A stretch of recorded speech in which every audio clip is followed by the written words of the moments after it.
80s, skateboarding was so it was so big, and it was such a production, and Palo Peralta, and even Santa Cruz, all those guys, they had really major budgets to their films. Wheels on Fire, Streets of Fire. Those videos were like major productions compared to anything that I could identify with. And I still was gravitating towards the street skaters in those videos because those were the dudes that I could pull inspiration from and apply it around where I lived. But in the early 90s, when, from like 1990, when the H Street video Shackle Me Not, Hocus Pocus came out, and then, directly following Rubbish Heap and Blind Video Days, that era of skateboarding seemed so critical because they were encouraging skateboarders everywhere to go out and make it happen yourself. And at first you felt like if you did that, it was just for you and your mom and your friends to watch. But after they did it and made skateboard videos that were legit, that all your friends and everybody was watching constantly, and they made them with like home VHS cameras, it was a really big shift in what you felt was possible. And all of a sudden the Sponsor Me video, came into play right around that time. And I think the early 90s, being able to, getting the impression that it was okay to film, on VHS cameras and, whatever, 8mm cameras. I think getting the okay and the feeling of that was okay was just such a huge movement in skateboarding. And it definitely moved me and opened up a lot of doors, Sponsor Me videos and us filming our own videos and thinking that, that was something that was worthy of being done. I think that inspiration was really, really key. I think that it's gone through waves of it being really DIY and then things getting polished again and then going back to, getting really DIY.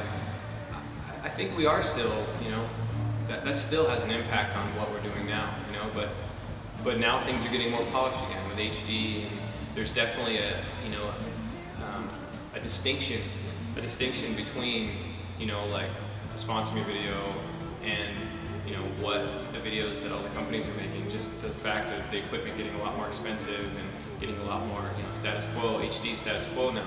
Kids are starting to get HD setups out there, but they haven't all gotten them yet, and they don't all have, what it takes to make a professional quality video. So I think that we're going to see another wave of that, DIY, but it'll be kids now have HD cameras, and they now have all the equipment that, the pros have. So I love skateboarding, for better or worse.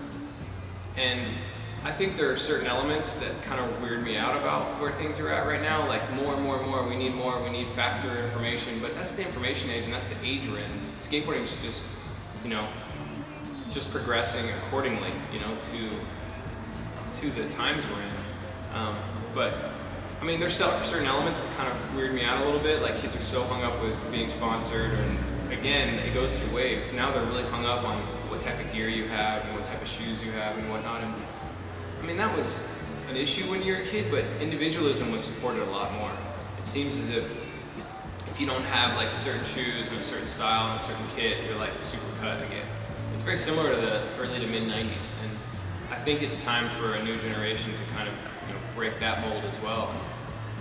I mean, as far as the progression of skateboarding, where it's gone, I mean, it's insane. It's like watching Street League contests and watching, the current state of contests and how consistent dudes are and how gnarly they are. It's that's insane how far that's gone and how much that's progressed. And I can't do anything but be in awe of that. It's just amazing, But there's still people out in the streets, fighting and trying to make video parts and trying to make it happen. So I can really relate to that, obviously, because that's where I came from. So I feel like I'm hyped on where things are.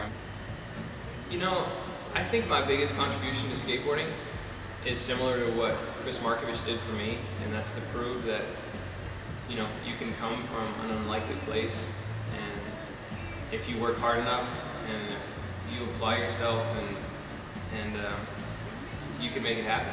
Anyone can make it happen. You just have to be willing to, do what it takes and wait it out and just keep working until it happens. And I think that's been my biggest contribution, is just encouraging other kids to follow their dreams and make that happen. As far as what I've done skateboarding wise, I don't know that stuff, that's not for me to say. But I do know that I'm really thankful to be here. I'm super thankful for everyone that supported me to make it possible.